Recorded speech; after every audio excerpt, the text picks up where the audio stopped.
Bonjour à toutes et à tous, bienvenue sur le plateau de la matinale de TV Vendée. Nous sommes le lundi 27 novembre et nous repartons pour une nouvelle semaine. La matinale vous accompagne encore pendant une demi-heure et voici ce qui nous attend. Depuis début octobre, SNCF Réseau a engagé des travaux pour refaire les voies de la gare de La Roche-sur-Yon.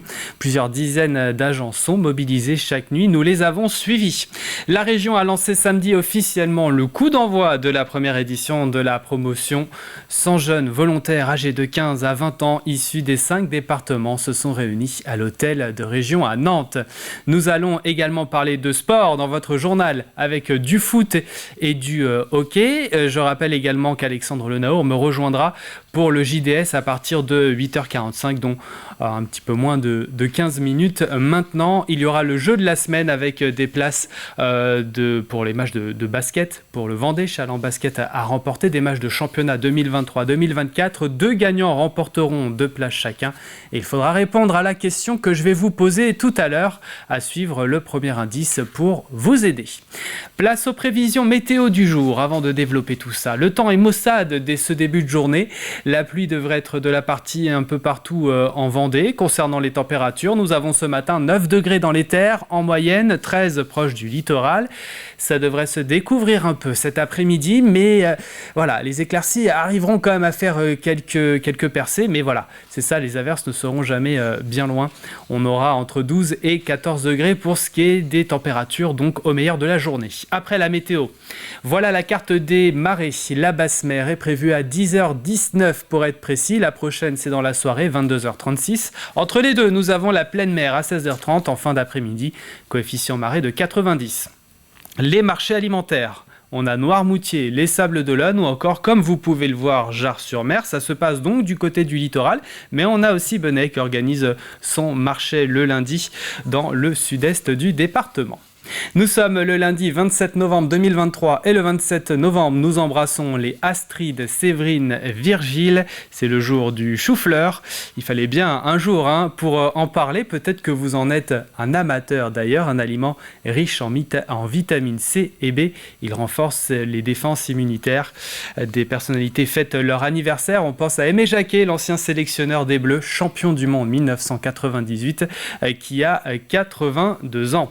Je vous donne la citation du jour, écoutez bien, à l'hiver, s'il est en eau, succède été bon et beau. 17h22, c'est l'heure à laquelle le soleil va se coucher ce soir, une petite minute de jour en moins par rapport à hier dimanche. Allez, c'est parti pour le journal 100% Vendée de la rédaction.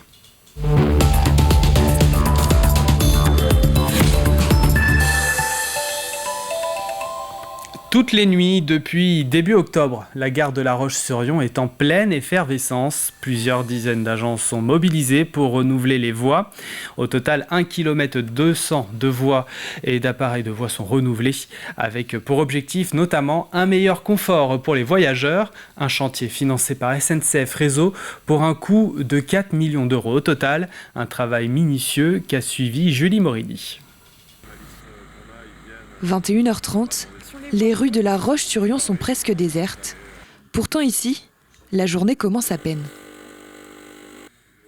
Depuis déjà 2 mois, ces agents travaillent à renouveler les voies de la gare.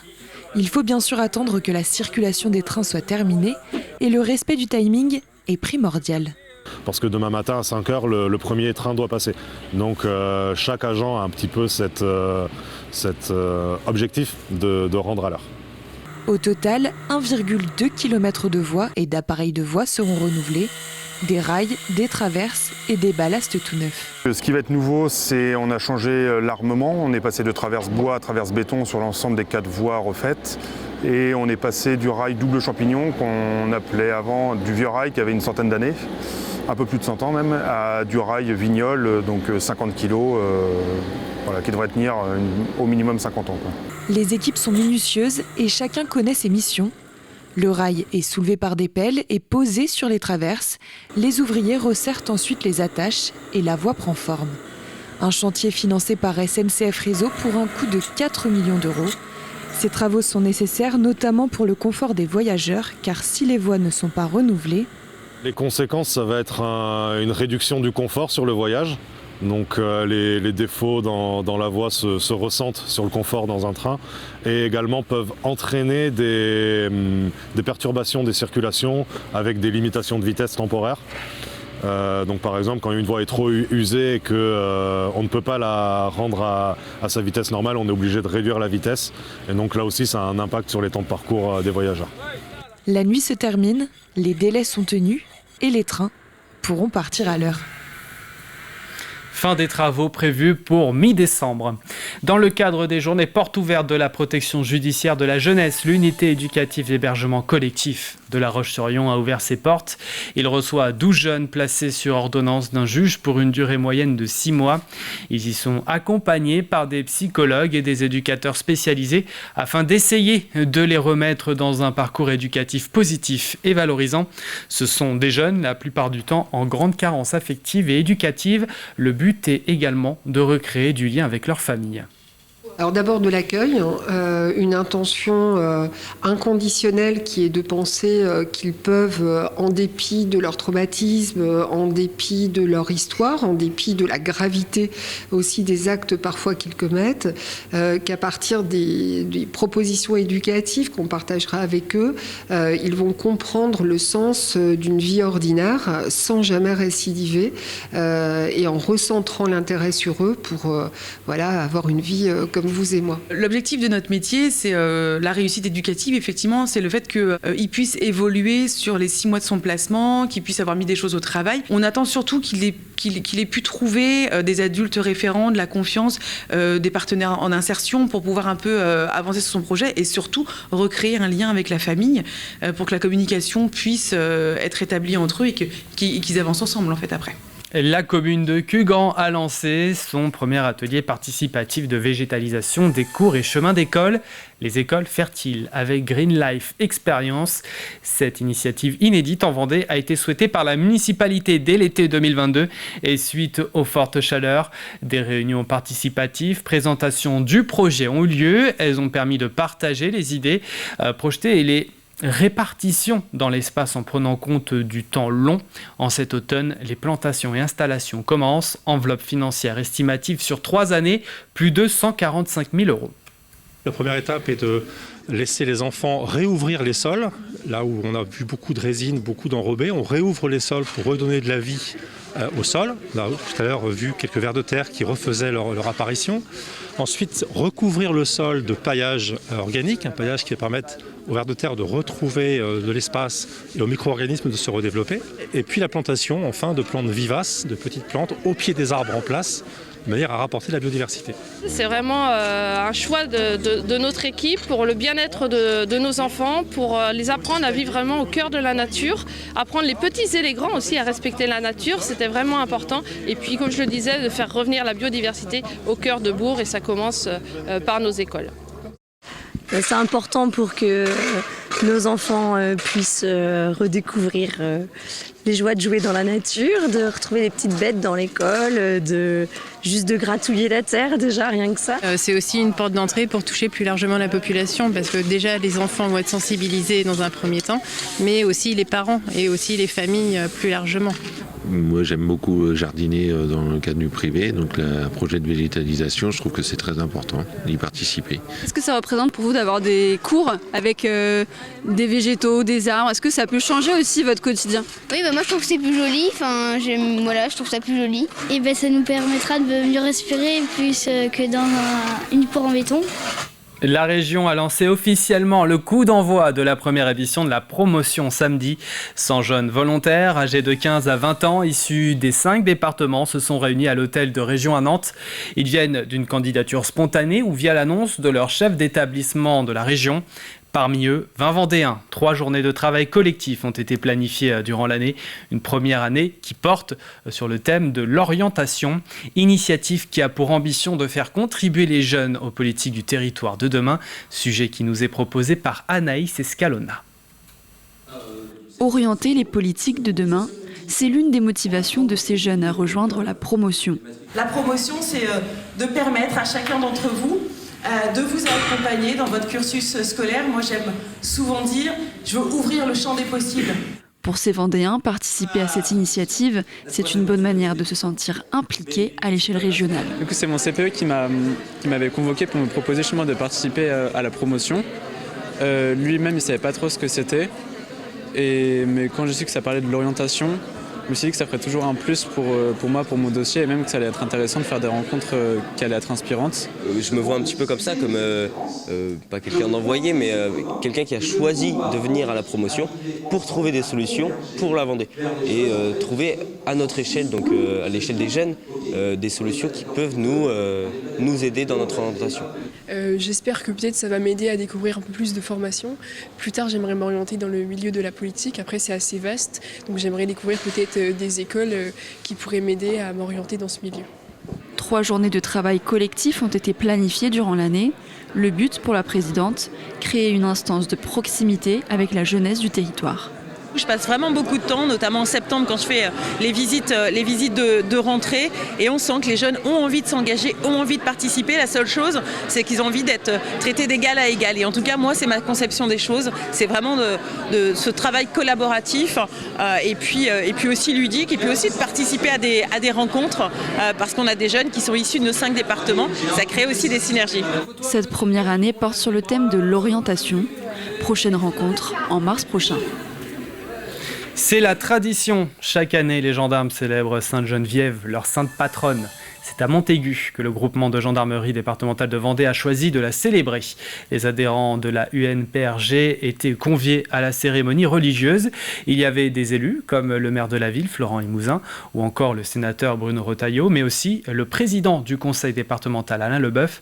Un moment d'unité important. Ce sont des coutumes et qu'on y est attaché, c'est un peu des choses qui donnent du sens, qui nous permettent de nous retrouver autour de repères communs qui ont servi à nos anciens, qui nous servent encore aujourd'hui. Et la tradition, c'est effectivement le passé, mais le passé, c'est nos racines.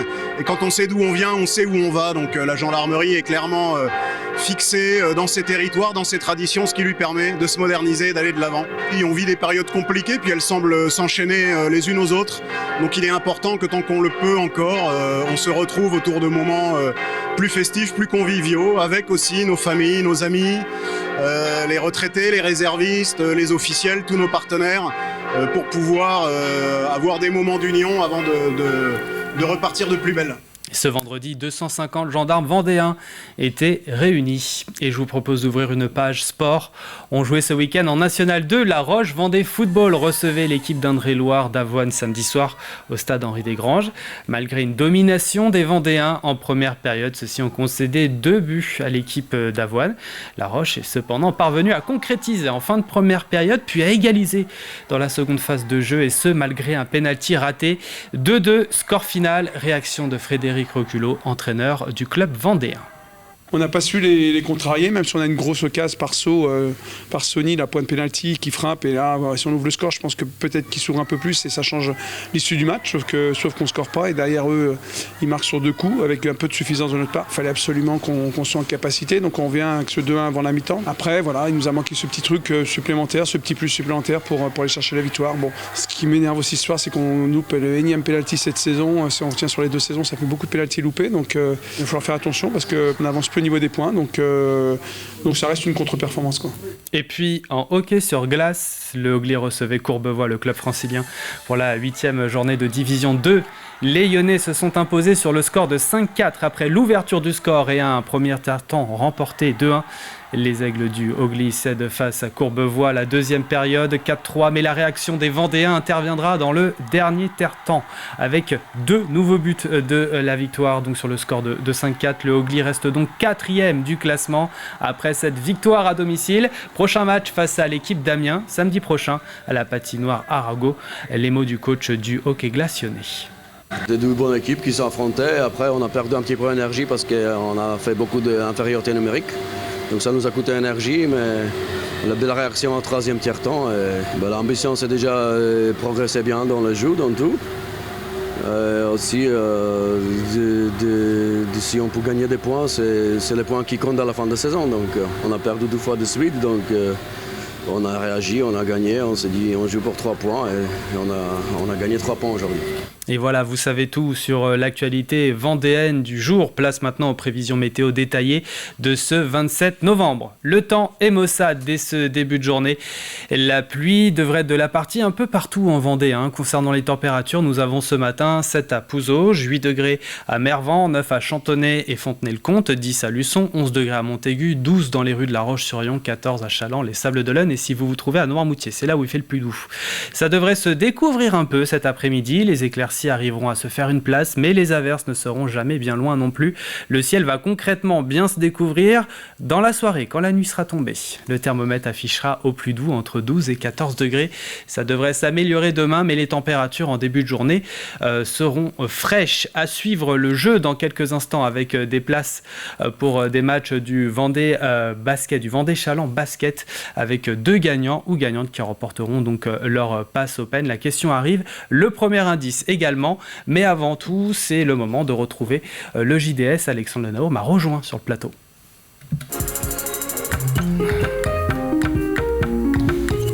Bonjour Alexandre. Bonjour François. Et pour démarrer ce journal des sports, Alexandre, un mot de basket, puisque le RVBC était samedi soir en déplacement du côté de Tarbes. On jouait la 8e journée de Ligue féminine. Après leur succès en Eurocup, c'était mercredi, le RVBC se déplaçait dans les Hautes-Pyrénées face à un concurrent direct en bas de tableau. Les Tigresses enquêtent aussi bien de mettre fin à une série noire de 4 défaites consécutives. Sur le parquet du Palais des Sports de Tarbes, les Lyonnaises ont d'abord eu le match en main, +4 pour les Vendéennes après le premier quart-temps. Le RVBC va ensuite compter jusqu'à 10 points d'avance en milieu de deuxième quart, alors que les Tarbaises vont calmer l'hémorragie. Les Lyonnaises semblent en bonne voie, devant à la marque 31-23 à la pause, mais c'était avant l'énorme trou d'air au retour des vestiaires. Les joueuses de Manu Body encaissent 19 points en 5 minutes, et pendant ce temps, l'attaque est restée quasi muette. Résultat, le RVBC relégué à 9 longueurs, 49-40 à l'entame du dernier quart. Tarbes n'a pas flanché ensuite pour sécuriser la victoire. La Roche s'incline 66-58, 5e revers de rang donc pour les Vendéennes, François. Et un autre sport, autre équipe, La Roche-sur-Yon engagée ce week-end, Alexandre, en football. La Roche VF recevait Avoine pour le compte de la 10e journée de National 2. Et c'était là aussi samedi soir, cette fois du côté du stade Henri Desgranges. Sans victoire depuis début octobre, les hommes de Frédéric Reculot sont toujours leaders face aux promus de l'Avoine Chinon Olympique Ciné. La Roche en rouge, Avoine en jaune et bleu. Première occasion ici par Sonny Butreau. 30e minute ensuite, un dégagement du gardien d'Avoine, Maxime Tonnel, démarqué, pénètre dans la surface et trompe à Hamada, 1-0. Dans la foulée, Avoine Chinon est au coup franc. Rissonga Lembomba, servi à l'entrée de la surface, permet aux Avoinais de faire le break après 34 minutes. La Roche va alors presser. Dans le temps additionnel de la première période, Keita remise sur Mathis Vrignon qui ouvre parfaitement son pied pour le petit filet opposé. 2-1 à la pause. Peu avant l'heure de jeu, La Roche pousse et Guillaume Audru obtient un penalty après cette faute. Partie du bon côté, le portier adverse s'impose face à Sonny Butreau. La Roche obtient un corner à la suite de ce penalty. Thomas Allemand d'une tête rageuse ramène les deux formations à égalité de partout. Avoine Chinon aura ensuite plusieurs occasions mais ne convertira pas. Idem côté lyonnais, là aussi plusieurs opportunités mais résultat final un match nul de partout. La Roche perd sa place de leader. La réaction du coach des Lyonnais Frédéric Reculot, c'était au micro de Daniel Lelanne. On n'a pas su les contrarier, même si on a une grosse occasion par saut, par Sonny, la pointe pénalty qui frappe. Et là, si on ouvre le score, je pense que peut-être qu'il s'ouvre un peu plus et ça change l'issue du match. Sauf qu'on ne score pas. Et derrière eux, ils marquent sur 2 coups avec un peu de suffisance de notre part. Il fallait absolument qu'on soit en capacité. Donc on vient avec ce 2-1 avant la mi-temps. Après, voilà, il nous a manqué ce petit truc supplémentaire, ce petit plus supplémentaire pour aller chercher la victoire. Bon, ce qui m'énerve aussi ce soir, c'est qu'on loupe le énième penalty cette saison. Si on retient sur les 2 saisons, ça fait beaucoup de penalty loupés. Donc il va falloir faire attention parce qu'on avance plus au niveau des points, donc ça reste une contre-performance, quoi. Poursuivons, nous restons à La Roche-sur-Yon. Là aussi, samedi soir, en hockey sur glace, le Hogley affrontait Courbevoie pour la 10e journée de D2. Et oui, on poursuit avec la patinoire du complexe Arago. Plus de 1000 spectateurs réunis. Et puis le Hogley qui était en quête de renverser la vapeur après 2 défaites consécutives à la maison. En ouverture, en 12e minute, Samy Fort, excentré côté gauche, permet aux Vendéens de mener 1-0. 7 minutes plus tard, sur un tir lointain, les Courbevoisiens égalisent 1 partout. Dans la foulée, les Lyonnais vont obtenir un tir de pénalité. Samy Fort s'en charge pour le doubler. 2-1 après 20 minutes pour les Vendéens.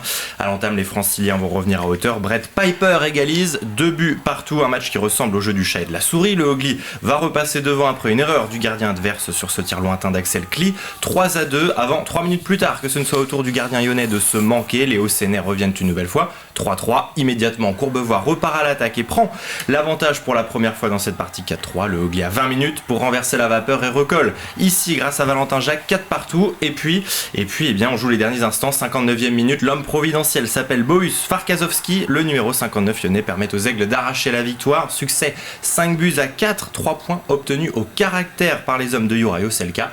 L'entraîneur vendéen que l'on retrouve interrogé par Thibaut Grasset. C'est deux bonnes équipes qui s'affrontaient. Après, on a perdu un petit peu d'énergie parce qu'on a fait beaucoup d'infériorité numérique. Donc ça nous a coûté énergie, mais la belle réaction en troisième tiers-temps. Et voilà, 3 points sont à la maison. L'ambition, c'est déjà progresser bien dans le jeu, dans tout. Aussi, si on peut gagner des points, c'est les points qui comptent à la fin de la saison. Donc on a perdu 2 fois de suite. Donc on a réagi, on a gagné, on s'est dit on joue pour 3 points et on a gagné 3 points aujourd'hui. Et nous prenons maintenant la direction de la côte vendéenne et plus particulièrement de Saint-Jean-de-Mont. C'est là-bas que se déroulait hier après-midi une épreuve de cyclocross, Alexandre. Et une épreuve, François, qui est inscrite depuis plus de 50 ans au calendrier sportif vendéen. Le Saint-Jean-de-Mont Vendée Cyclisme organisait son traditionnel cyclocross d'automne et nous suivions hier dimanche la course des élites hommes couplée à celle des moins de 23 ans. Départ 15h15 depuis l'avenue de la Mer. Ils étaient 39 sur la ligne de départ sur cette épreuve sèche qui n'est pas intégrée à un quelconque championnat ou classement à points. Un circuit vallonné où les coureurs ont notamment retrouvé des sentiers de sable assez peu boueux, le tout avec évidemment l'océan comme carte postale. Et comme l'an dernier, c'est un visage que l'on connaît bien sur les terrains de sport vendéens qui s'impose. Ce visage, c'est celui d'Arnold Jansson du team Gevel Arctic Creation. Il conserve son titre. L'ancien coureur cycliste professionnel de 37 ans boucle le parcours que l'on voit ici à l'image en 55 minutes et 52 secondes après avoir été en tête du premier au dernier tour. Il devance notamment de 45 secondes ici Kevin Le Danois pour la formation Arkea Samsic. Thibaut Pontreau du Vélo Club Chalandais s'invite lui sur la 3e marche du podium. Le vainqueur de cette épreuve, justement Arnold Jansson, était au micro de Thibaut Grasset. C'est vrai que depuis un mois et demi, il y a beaucoup de pluie, donc on a des cyclocross plutôt boueux parce que c'est des secteurs où il y a plus de la terre. C'est vrai qu'à Saint-Jean-de-Mont, c'est du sable, donc on est un peu moins habitué. On revient sur un circuit plutôt roulant, donc ça fait du bien. Je sais que c'était un circuit qui était étroit, assez technique quand même, mais avec des portions roulantes, donc il fallait se mettre à son rythme et d'être le plus régulier possible parce qu'on pouvait faire des fautes. Donc dès le début, j'ai réussi à prendre un bon départ, donc je me suis appliqué en restant à mon rythme et en essayant d'être le plus régulier possible, et c'est ce qui a payé à la fin, en essayant de faire le moins de fautes, même si j'ai fait quand même une chute. Après, j'ai réussi à me reconcentrer pour bien finir. Et pour terminer, Alexandre, une fois n'est pas coutume, quelques images d'escrime. Ce week-end se tenait une compétition à Saint-Hilaire-de-Riez. Cette compétition, c'était le challenge Claude Saboureau organisé par le club escrime sur Vie. C'était à suivre samedi et dimanche au complexe sportif de la Faye. La compétition refaisait son apparition après plusieurs années d'absence. Objectif pour les quelques 150 escrimeurs présents, obtenir des points pour grimper au classement national. Alors sur les 3 armes que compte l'escrime, 2 étaient mises à l'honneur. Le fleuret d'abord, où l'on ne peut toucher son adversaire qu'au niveau du buste et seulement avec la pointe de la lame. Au fleuret, la priorité est donnée à l'attaquant. Et puis il y avait aussi l'épée, où l'on peut cette fois toucher toutes les parties du corps de l'adversaire. Et ici, le premier qui touche l'autre l'emporte. Pas de priorité donnée à l'attaque. Un beau plateau s'était réuni puisque plusieurs escrimeurs du top 20 et trot français avaient fait le déplacement. C'est notamment le cas de Charlotte Moussion, vendéenne d'origine, qui est aujourd'hui licenciée à Angers. Je vous propose de la retrouver. Elle était interrogée par Daniel Lelanne. C'était important pour moi parce que c'est un challenge du coup qui se passe dans mon département, donc c'était important pour moi de venir, d'être présente sur ça pour la dynamique aussi du club de la région. Il y a quand même du beau monde, donc c'est important. Il y a des points à aller chercher pour le classement national. Là pour l'instant je suis 23e française, le but c'est d'aller encore grimper au classement. La difficulté c'est qu'il faut être bon partout, il y a du physique, de la technique et de la tactique. Un match peut se jouer vraiment à pas grand chose, ça peut être aussi très bien du mental, le mental qui lâche. Donc voilà, c'est vraiment toucher sans se faire toucher. Quoi. Et c'est tout pour ce journal des sports, mais le sport se poursuit dès ce soir sur TV Vendée. Oui, vous le connaissez, ce rendez-vous 18h45 pour tout savoir du reste de l'actualité sportive vendéenne, résultats, classements et autres images bien sûr. Merci Alexandre, on passe au jeu de la semaine, c'est parti. Avis aux amateurs de basket, avec ce lot plutôt sympa, même ceux qui ne sont pas amateurs et qui souhaitent assister à un show dans le nord-ouest vendéen, ça pourrait vous plaire. Cette semaine, ce n'est pas un, mais 2 gagnants qui remporteront leur place open pour la saison de championnat 2023-2024 du club de Vendée Chaland Basket. Équipe de National 1, l'équivalent de la 3e division, un des meilleurs clubs masculins vendéens du département. Mais pour avoir la chance de les avoir, ces places, il y a une condition, c'est de répondre correctement à cette question. De quel art avons-nous parlé la semaine dernière dans Vivez la Vendée? Vous avez les images, bien sûr, qui peuvent vous aider, mais aussi le tout premier indice. Voici donc cet indice. Écoutez bien, l'association Tao Vendée regroupe près de 500 pratiquants. Pour jouer, c'est sur notre site internet tvvendée.fr. Je rappelle que le tirage au sort des gagnants ou des gagnantes aura lieu vendredi en milieu de journée. Bonne chance à toutes et à tous. L'info revient à 12h30, ce sera avec Julie Morini. La matinale, quant à elle, ce sera dès demain à partir de 7h. Passez une excellente journée sur TV Vendée.